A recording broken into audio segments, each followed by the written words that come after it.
আসসালামু আলাইকুম সবাইকে, চলে এলাম আরেকটি নতুন ভিডিও নিয়ে। আজকে আমি করে দেখাবো আমাদের নোয়াখালীর বিখ্যাত মরিচ খোলা।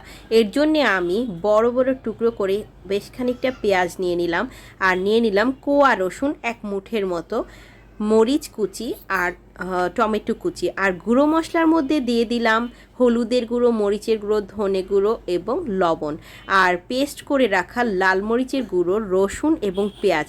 আর এখন আমি দিয়ে দিব কাচকি মাছ, আর অনেক সরিষার তেল দিয়ে দিব অনেকখানি, আর ধনেপাতা কুচি দিয়ে হাত দিয়ে খুব ভালো করে মেখে নিচ্ছি।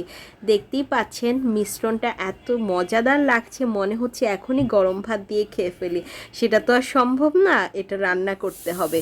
তো আমি এটা আজকে করব, আমি ফয়েলে মুড়িয়ে এটা করব। আপনারা চাইলে কেউ কলা পাতা, লাউ পাতায়ও এই মরিচ খোলাটা করতে পারেন।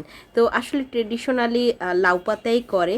তো আমি এখানে যেই পাত্রে আমি মরিচ খোলাটা করব সেখানে আমি একটা ফয়েল বিছিয়ে দিচ্ছি, আর সেই মরিচ খোলার মিশ্রণটাও ঢেলে হাত দিয়ে একদম সুন্দর করে ছড়িয়ে দিব। এটা একদম গাদা করে দেওয়া যাবে না, তাহলে এটা ভিতরে কাঁচা থেকে যাবে।